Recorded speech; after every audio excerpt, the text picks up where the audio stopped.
आज से लगभग 12 वर्ष पहले 2014 में जब 4 बेड के पीएचसी भवन को अपग्रेड करके 30 बेड के सीएचसी में तब्दील किया गया था, तो उस समय स्थानीय लोग काफ़ी खुश नज़र आ रहे थे और उनकी खुशी ज़ाहिर करना लाज़मी था, क्योंकि उन्हें ये लगने लगा था कि अब उनके क्षेत्र में ही बेहतर स्वास्थ्य सुविधाएं मिलना शुरू हो जाएगा।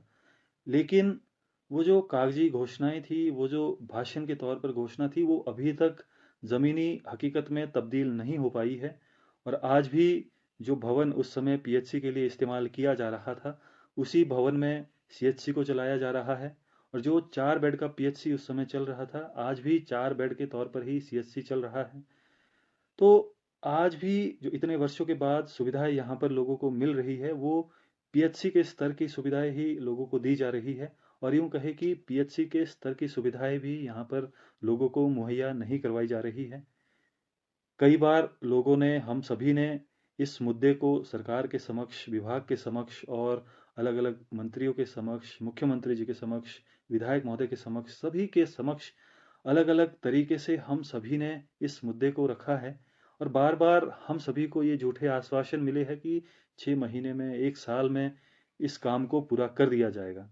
और लिखित तौर पर विधानसभा में भी अपना महीना और वर्ष दर्शाकर ये बताया गया था कि इतने समय के अंदर अंदर इस काम को पूरा कर दिया जाएगा। लेकिन वो तमाम जो आश्वासन है, वो अभी तक झूठे साबित हुए हैं और कई वर्ष बीत जाने के बाद भी यहाँ पर भवन का जो निर्माण कार्य है, उसे पूरा नहीं किया गया है और स्वास्थ्य विभाग को उसे सुपुर्द नहीं किया गया है। 2014 से 18 तक तो जो है भवन का निर्माण कार्य को शुरू ही नहीं किया गया। फिर हम सभी ने मिलकर इस मुद्दे को उठाया और तब जाकर 2018 में जो भवन निर्माण कार्य है उसे शुरू किया गया।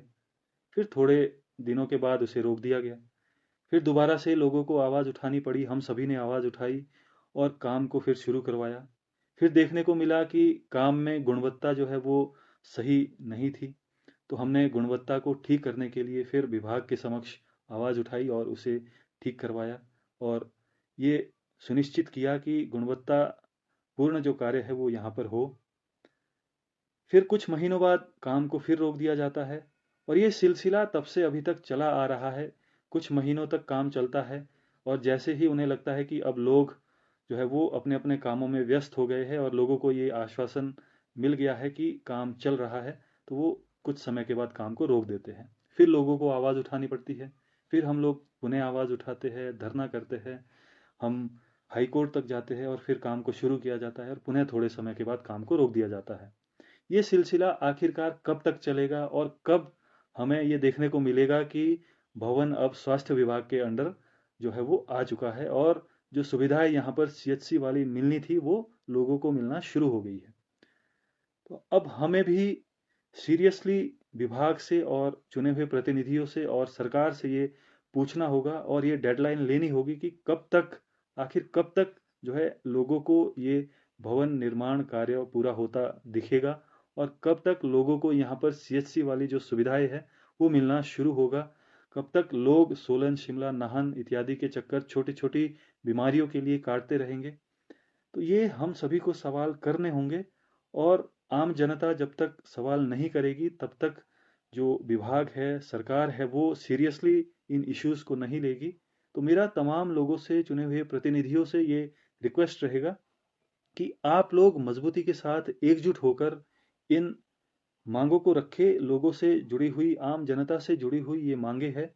पर्सनल कामों के लिए हम सभी लोग अपने अपने स्तर पर अच्छे तरीके से जूझते हैं, लड़ते हैं, लेकिन जहाँ पे बात क्षेत्र की आती है, आम जनता की आती है, तो वहाँ पे भी हम सभी को मजबूती के साथ मिलजुल कर आगे आकर इन इश्यूज को उठाना होगा और उन्हें रिजॉल्व करवाना होगा। यही आप सभी से मेरा रिक्वेस्ट रहेगा कि शीघ्र अतिशीघ्र हम इस कार्य को पूरा करवाएं और ये कोशिश करें कि यहाँ पर सीएचसी की जो सुविधाएं मिलनी थी लोगों को, वो जल्द से जल्द लोगों को मुहैया करवाई जाए। ऐसी ही हम सभी मांग रखें और इस आवाज को बुलंद करें। धन्यवाद।